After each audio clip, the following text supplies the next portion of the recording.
رسالتي لواحد اسمه اسلام علوي. اسلام علوي دون عامل صفحه اسمها اسلام علوي، محلل كان الرياضه في مصر، محلل رياضي مصري. طيب بناء عليه التحليل الرياضي بتشوف انت مستوى الفرق، او انت بتتفرج على الماتش وبتحلل المباراه من عند الحارس لغايه المهاجم، كذلك الفرقه الثانيه، اللعيب مستواه عامل ازاي، المدرب بيلعب بأنهي طريقة في اللعب. ماشي.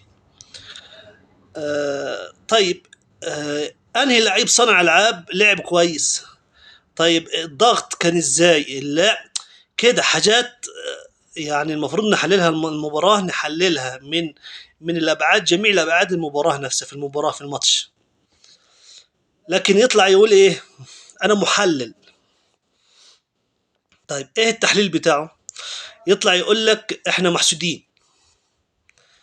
ايه هو نوع الحسد؟ نوع الحسد ان هو الصفقات اللي جابها كلها، منهم دونجا، وقت لما بيمضي بس التعاقد، يوم لها الزمالك تعاقد معاه، انصاب منين؟ يمكن الله اعلم انصاب من قاعده الكرسي وهو بيمضي، او الخضه بتاعته هو بيمضي، حاجه زي كده يعني. يمكن مش كان قادر ان هو يستحمل ان هو راح نادي الزمالك فبيمضي فانصاب. ايه نوع الاصابه؟ المفروض نوع الاصابه وهو خايف، ازمه قلبيه، سكته. لكن انصاب اصابه عضليه، اول مره اشوفها، اول مره في تاريخ اشوفها. لا ويقول لك ايه، الحسد، سامسونج، مش عارف مين ومين ومين، دي كله نصاب. احنا محسودين. معلش، معلش، اذبحوا، اذبحوا على الزمالك، على رئيس نادي الزمالك المستشار مرتضى منصور، يذبح عجلين لله. كفايه عجلين هيكفوا، بس مش نوزعهم على على ال الاعضاء، ونوزعهم على اللي هم بتوع النادي، لا نوزعهم للغلاب علشان الحسد ينفك. لازم دول على الغلابه عشان الحسد بتاع النادي ينفك، عشان الاصابات دي ترجع على مستواها تاني. هم مفكرين ان هم هياخدوا الدوري تاني. ربنا يعينكم، بس ربنا يعينكم على الاصابات اللي عندكم.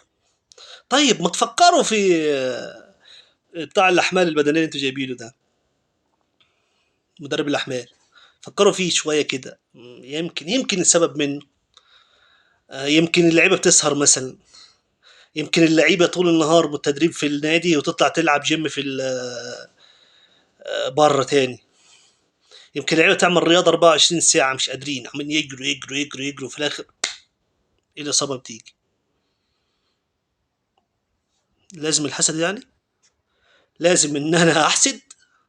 طيب عشان خاطر يا جماعه، بالله عليكم يا اهلاويه، يا غاليين على راسنا من فوق، بلاش تحسدوا لعيبه الزمالك. اوعدوني ان انتم مش هتحسدوا لعيبه الزمالك، بالله عليكم ما تحسدوهم، عشان يكملوا يعني ويقدروا يعني ايه، ها، يجاروا في الدوري تاني، يلعبوا تاني. التالت هو حاليا في الدوري التالت، يا ابو سبعه. على العموم، الحسد مذكور في القرآن، بس اللي بينحسد ده يكون راجل كويس، راجل ناجح، راجل حاجة كده، عامل سطو مسلح، يعني اللي زي ما بيقولوا كده مغرق الدنيا نجاح.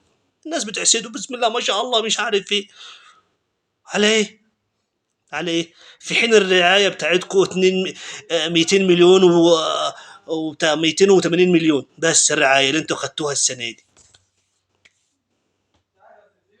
تعال شوف بقى انت رعاية الاهلي قد ايه، المفروض الاهلي ينحسد مش انتوا. انتوا تنحسدوا. الاهلي مليار و400 مليون، حتى مش جايبين الفكه، يعني انتوا مش جايبين الرعايه بتاعتكم، مش جايبه الفكه اللي فوق المليار بتاع الاهلي.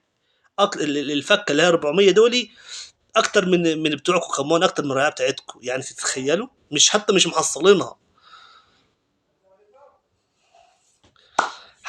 حسد ايه يا عم؟ يا عم حسد ايه؟ ابوس على ايديكم وسيبوكم من الكلام ده بقى. خلينا حل الكوره، حل المباراه، ما تحللش حسد. سيب الحسد دي للمشايخ، المشايخ هي اللي تجرى على الواحد عشان نطلع الحسد منه. غير كده ما نعرفش اي حاجه. لكن اصابه عضليه حاجه كان ماني ده، الله المستعان، الله المستعان. السلام عليكم.